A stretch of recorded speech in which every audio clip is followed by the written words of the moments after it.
तेजमयो देवाः महावीरो महाबला ज्ञान गुण भक्ति संगमो श्री हनुमते नमो नमः। जय हनुमान संकट मोचन जय हनुमान। जय हनुमान संकट मोचन जय हनुमान। केसरी नंदन तिहु जगवंदन अंजनी सुत बलधारी। केसरी नंदन तिहु जगवंदन अंजनी सुत बलधारी। संकट मोचन नाम तुम्हारा संकट मोचन नाम तुम्हारा हर संकट पे भारी।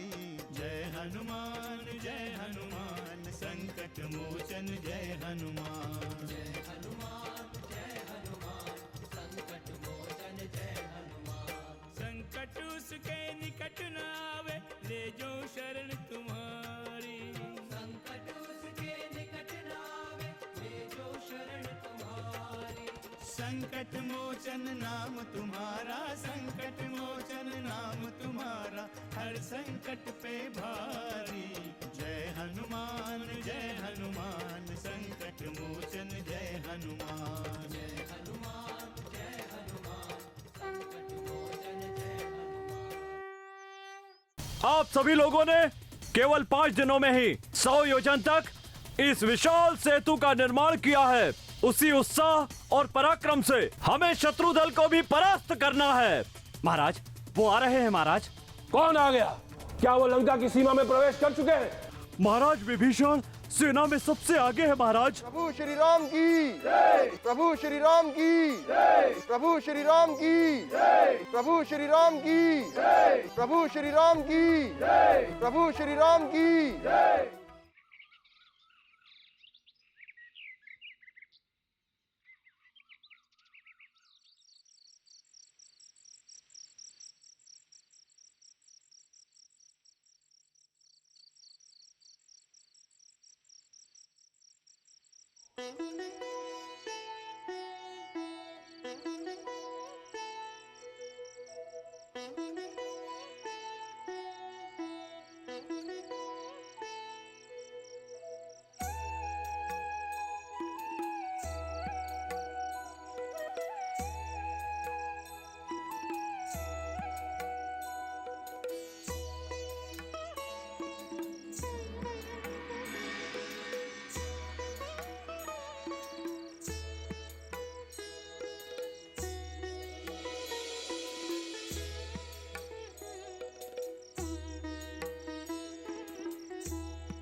क्षमा करे प्रभु।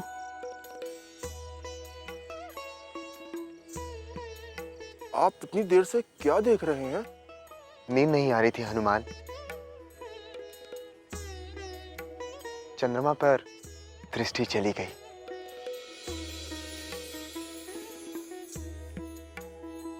इतना सुंदर, इतना धवल, इतना मनोहर चंद्रमा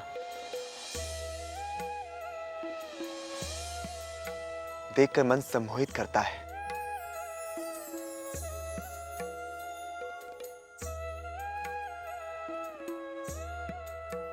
किंतु इसका ये श्यामल चिन्ह, क्या आप में से कोई बता सकता है कि श्याम वर्ण क्या है?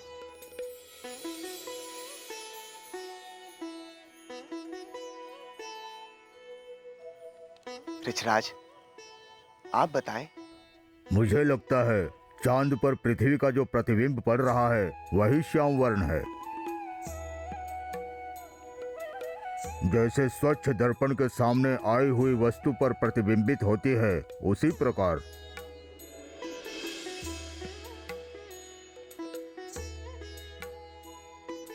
प्रभु, राहु के साथ हुए संघर्ष में चंद्रमा के घायल होने के चिन्ह हैं ये। कामदेव की भार्या का मुख गढ़ते हुए ब्रह्मा ने कुछ अंश चंद्रमा से ले लिए थे। बस वही चिन्ह प्रभु चंद्रमा में है।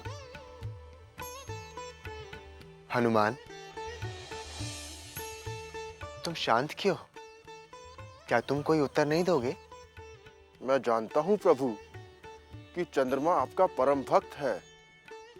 तो भक्ति के कारण वे आपके श्याम मुख को सदा निहारता रहता है।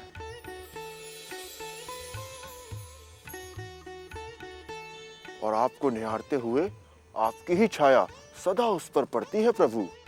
तो ये वही छाया है प्रभु जो श्याम चिन्ह के रूप में दिखाई दे रही है।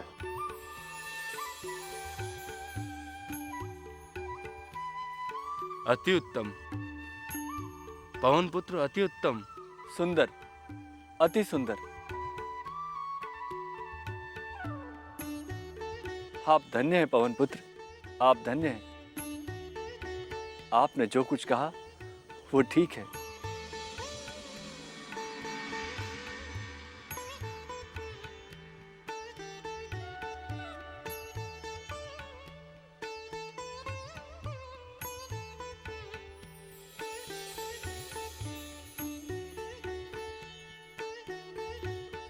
संकट मोचन जय हनुमान। सीता, अब तुम्हें कोई नहीं बचा सकता। तुम्हारे पति से पहले तुम्हारे प्राण जाएंगे। यही लंकेश का आदेश है।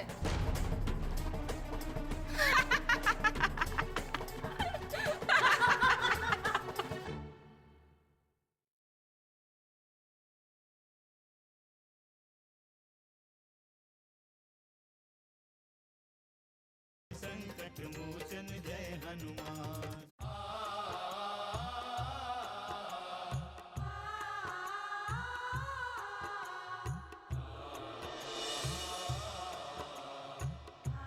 स्वामी, जब भी मैं चंद्रमा को देखती हूँ मुझे चंद्रमा के स्थान पर आप ही दिखाई पड़ते हैं। हाँ स्वामी, चंद्रमा को देखकर मुझे आपकी स्मृति हो आती है। आप मेरे इस घोर एकांत की पीड़ा हर लेते हैं। हाँ, ये सत्य है स्वामी, ये सत्य है। चंद्रमा को देखकर रात्रि के कुछ पल स्वतः ही आपके नाम हो जाते हैं। बार बार ऐसा लगता है कि जैसे आप चंद्रमा के माध्यम से अपने आगमन का संदेश दे रहे हैं।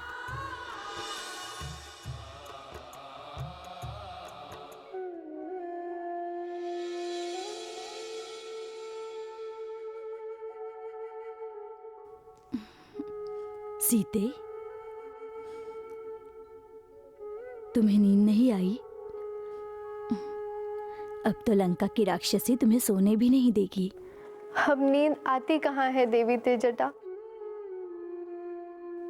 अब तो जैसे रात्रि जागरण का अभ्यास हो गया है। सीते, सत्य तो ये है कि तुम्हारे कारण मुझे नींद नहीं आती। मन में एक डर सा बना रहता है। पता नहीं ये लंका की राक्षसी तुम्हारे साथ कैसा व्यवहार कर बैठे सीते। अभी तो तुम पर और अधिक पहरा लगा दिया गया है। मैं कुछ समझी नहीं देवी त्रिजटा। क्या कोई नई घटना हुई है? हाँ, श्री राम के सुवेल पर आने की सूचना मिली है। यह सूचना मिलते ही लंकेश की चिंता बढ़ गई है। महल में पूरी रात्रि सभा होती रहती है। क्या वे सचमुच आ गए हैं? हाँ, वे आ गए हैं। और अकेले नहीं, पूरी सेना के साथ आ गए हैं। पर सीते, तुम अपनी प्रसन्नता छुपाए रखना सीते। पता नहीं लंकेश तुम्हारी प्रसन्नता का कौन सा अर्थ निकाल ले और तुम्हें ही अपना लक्ष्य बना ले। यदि वे आ गए हैं देवी त्रिजटा, तो हमें कोई भय नहीं है।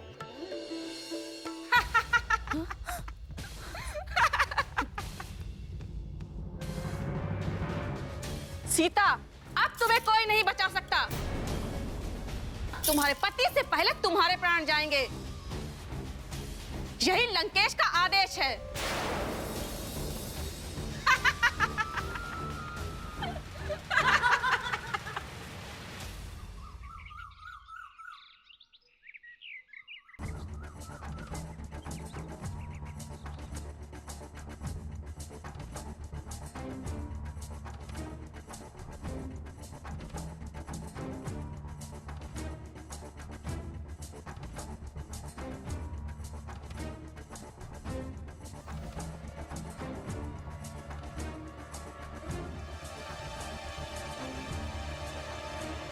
ठहरो।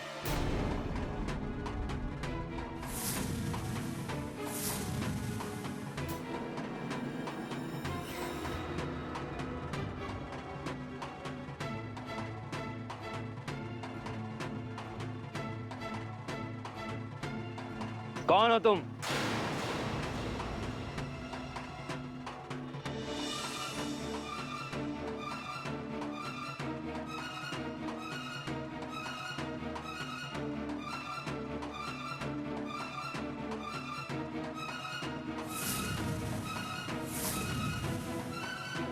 ये तो मुझे आप लोगों से पूछना चाहिए कि इतनी सारी सेना कहां से आ गई और तुम कौन हो? तुम्हें पूछने का कोई अधिकार नहीं है स्त्री। शीघ्र अपना परिचय दो। हमें भ्रमित करने का व्यर्थ प्रयास मत करो।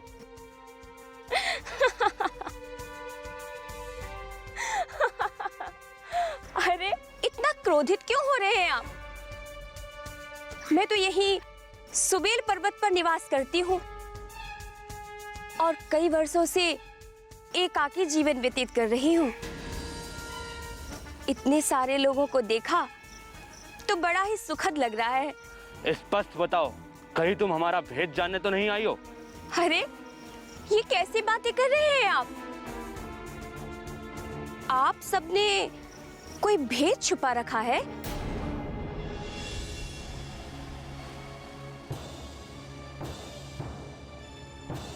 यहाँ इतनी भीड़ क्यों लगा रखी है युवराज अंगद? क्या कोई विशेष बात?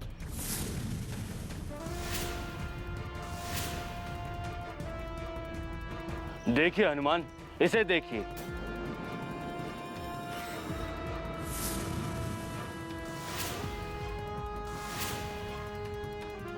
इस स्त्री का कहना है कि यही इसका निवास है।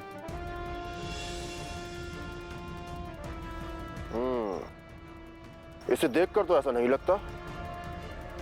ये कहीं से भी इस पर्वत पर निवास करने वाली नहीं लगती। तुम यहाँ क्यों रहती हो? क्या तुम्हारा और कोई नहीं है? इस सुनसान पर्वत पर तुम एकाकी जीवन क्यों बिता रही हो?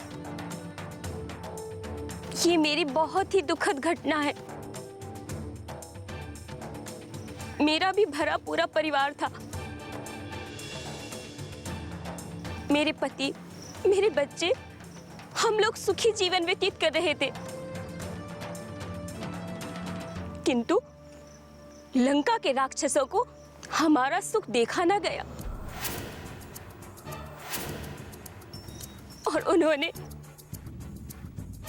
हमारे पूरे परिवार को मार डाला। तभी से मैंने ये प्रण किया कि जब तक मैं उन राक्षसों से बदला ना लूं, मैं इसी पर्वत पर अपना जीवन व्यतीत करूंगी। अब चिंता ना करें। यदि तुम्हारे साथ अन्याय हुआ है तो प्रभु श्री राम तुम्हारी सहायता अवश्य करेंगे। चलो हमारे साथ, आइए।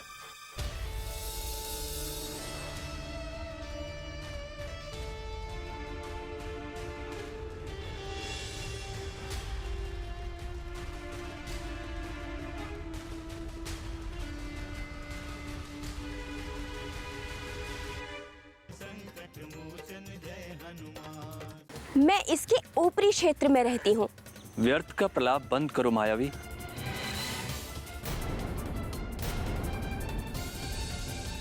ये मत भूलो कि हम इसी लंका के निवासी हैं, तुम्हें भली भांति जानते हैं।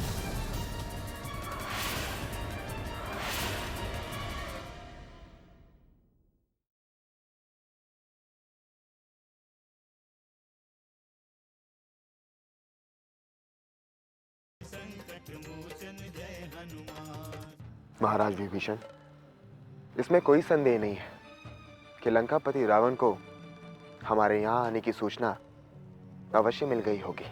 भैया, पुनः हमें आक्रमण करने में विलंब नहीं करना चाहिए। सुमित्रे ठीक कह रहे हैं श्री राम।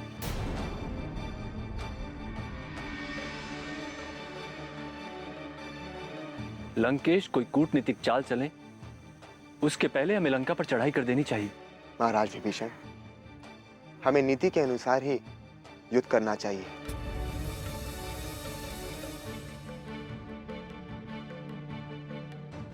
बिना सूचना दिए या गुप्त रूप से आक्रमण करना युद्ध नीति के विरुद्ध होगा। युद्ध में नीति अनीति का विचार करना ठीक नहीं है श्री राम। भैया, जिसने अपने संपूर्ण जीवन में केवल अनीति का सहारा लिया हो, उसके साथ नीतिपूर्वक व्यवहार कोई अर्थ नहीं रखता। लक्ष्मण, किंतु हम तो नीति के लिए युद्ध करना चाहते हैं। हम रघुवंशियों के लिए ये एक धर्म युद्ध है।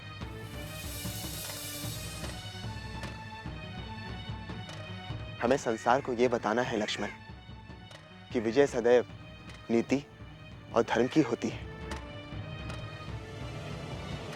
जय श्री राम।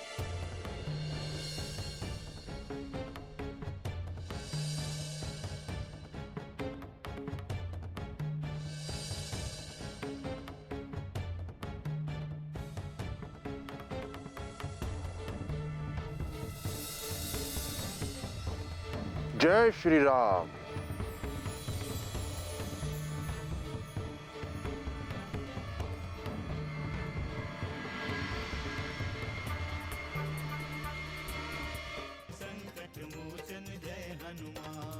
रक्षेंद्र इस स्त्री के संबंध में कुछ कहना चाहते हैं। महाराज विभीषण जो भी कहना चाहते हैं मैं भली भांति समझता हूं। प्रभु, यदि उसने कोई भेद छिपाया है तो मैं अभी प्रकट कर देता हूं।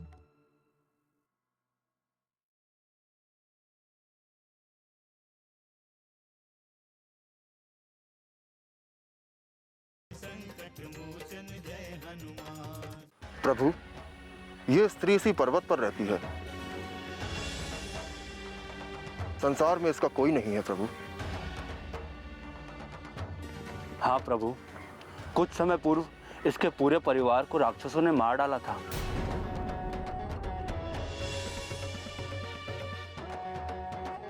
और तभी से इसने प्रण किया है कि राक्षसों से प्रतिशोध लेगी।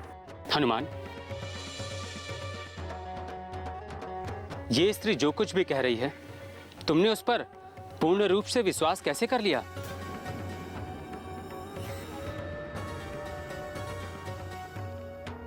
यदि ये स्त्री इसी पर्वत पर रहती है तो अब तक कहां थी ये?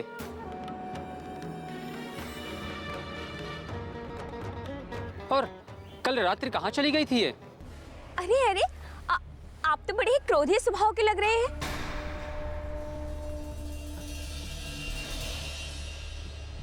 मैं कल भी इसी सुबेल पर्वत पर थी और रात्रि में भी यहीं पर थी। किंतु जब से हम यहाँ आए हैं आप तो हमें दिखाई नहीं दी।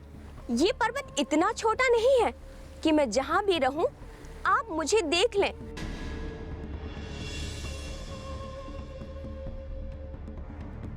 मैं इसके ऊपरी क्षेत्र में रहती हूँ। व्यर्थ का प्रलाप बंद करो मायावी।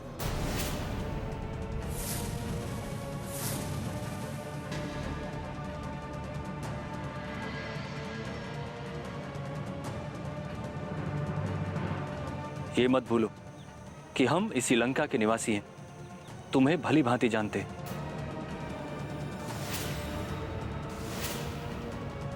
विभीषण, ये स्त्री चाहे जो भी है, आपको इससे क्या भय है?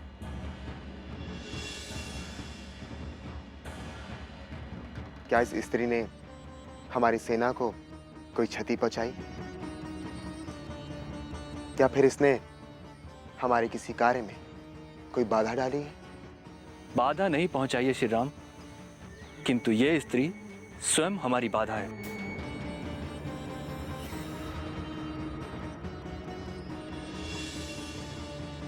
इसने जो कुछ भी कहा है असत्य है। आप मुझ पर आशंका कर रहे हैं?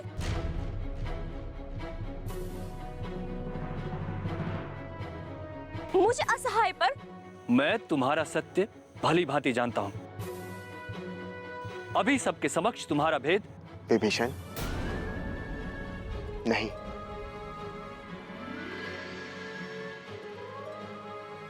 आप इस स्त्री की व्यवस्था पर संदेह ना करें।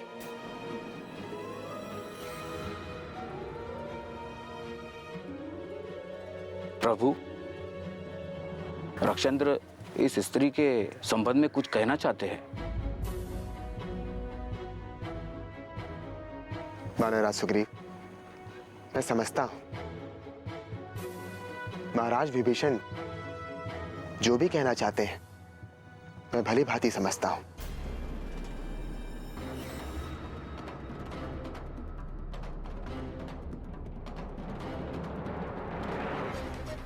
प्रभु, यदि उसने कोई भेद छिपाया है तो मैं अभी प्रकट कर देता हूं। हनुमान, बल का अनुचित प्रयोग मत करो।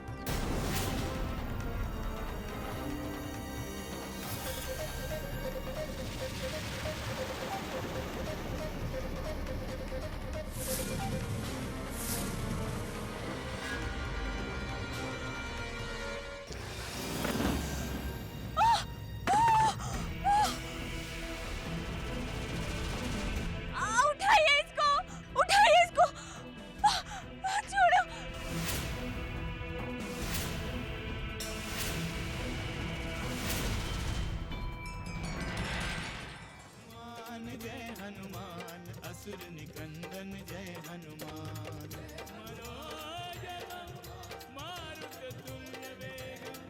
जितेन्द्रियं बुद्धिमतां वरिष्ठं वातात्मजं वानरयूथमुख्यं श्रीरामदूतं शरणं प्रपद्ये।